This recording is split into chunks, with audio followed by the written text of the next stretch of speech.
Hello, friends. There are very few people who dedicate their entire life researching, promoting, understanding, analyzing culture, history, a certain philosophy.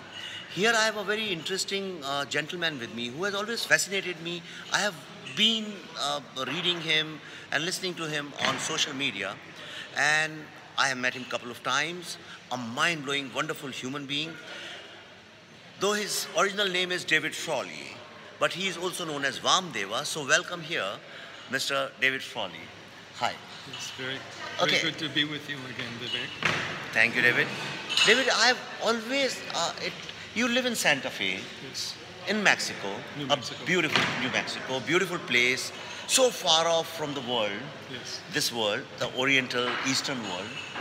What triggered? What was that one defining moment when you decided to dedicate your entire life into understanding the Hindu philosophy, the Vedic culture, and all those things? What was that moment? I am very fascinated to know Yes. I was studying Yoga Vedanta Yeah. when I was young, but through the works of Sri Aurobindo, discovering that there was a greater ancient secret of the Vedas, was the moment that really pushed me through.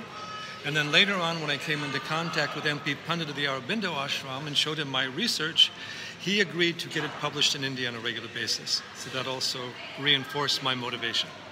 that. Oh, okay.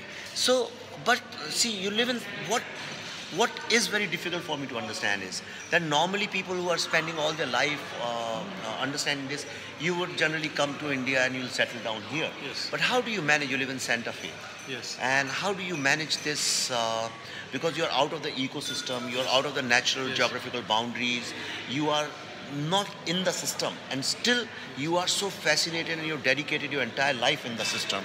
How does it work? Oh, it works. First, we spend about half of our year in India, going back quite a bit. I've taken more than 50 trips to India, some longer, some shorter. And then being immersed in the teachings, the mantras, the Shastras, Vedas, Upanishads, Tantras, and study working with Ayurveda, Jyotish, full-time occupation. And then discovering the Sanatana Dharma is there in all of nature. That's Okay. also very important. And in the new world, in a world where the minds are fleeting, Yes. the information is very temporary, knowledge is used just to move up the ladder, Yes. not to use it for your spiritual growth. In these times, what do you think is the role of Sanatan Dharma in the global order, Yes. Well, what we have to understand is the information technology gives us more ideas and data outwardly, but it doesn't increase inner understanding or consciousness. And also the technology frees up our time. What are we going to do with that time?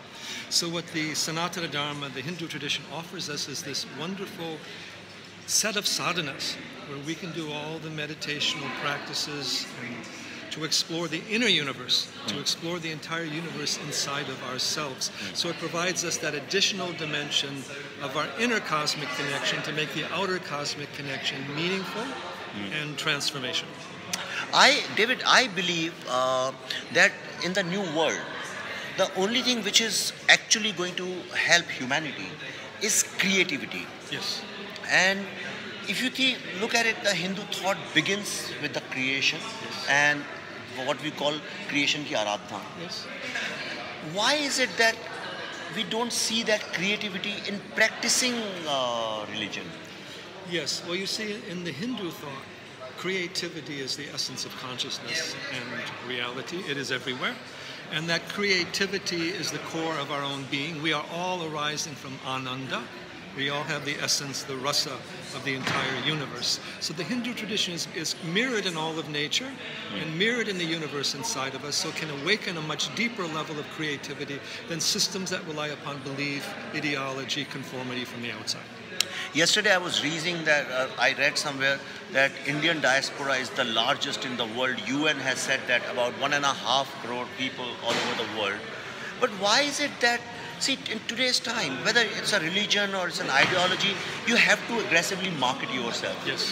Where do you think Hindu thinkers fail to market Hinduism in the world so that it looks like a third option. Yes. It looks like the mainstream narrative conflict, the war of narratives between Christianity and Islam. Yes. Why Buddhism, Hinduism, the really peaceful, creative, more inward searching religions, why have they lost this race of narrative?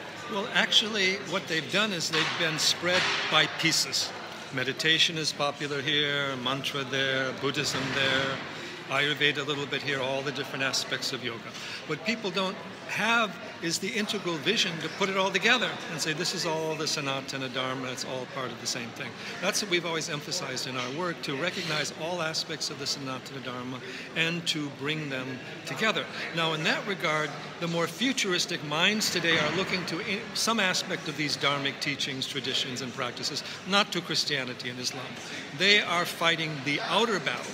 But in the inner awakening of higher consciousness, people are looking more towards the dharmic traditions. They just need to understand how they fit together, how they are relevant, and learn to market them as a whole rather than just a piece, as this guru or this sampradaya or this practice, to understand that there is a whole universal vision and whole Rishi tradition behind it. Okay, now last thing I want to know, a great thinker told me, if terrorism is not going to be crushed by guns. Yes.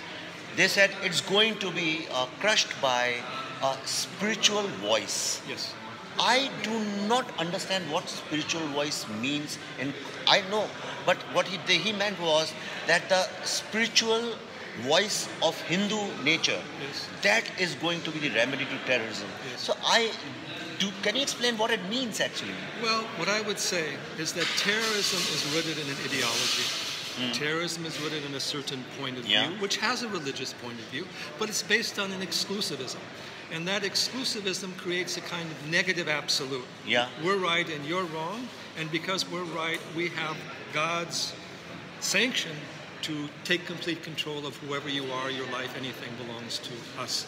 So the Hindu point of view is of the divine pervading everyone, all of nature, everything is sacred. So in that context, there's no point of view to impose upon anyone. In fact, our view is to give people the space to flower. And if you give people the space to flower, your inner being, your creativity can come forth. So that is the real antidote to terrorism, is to remove that negative exclusive ideology with that inner vision. Okay. Thanks, David. Wonderful. And you have such a calming effect. Your body language, your vibes, your persona. And I really, really appreciate it. And that's why I'm holding the phone in whichever way I'm doing this video selfie with you. Thanks a lot. Thanks a lot. It's very good to be with you. Great, great.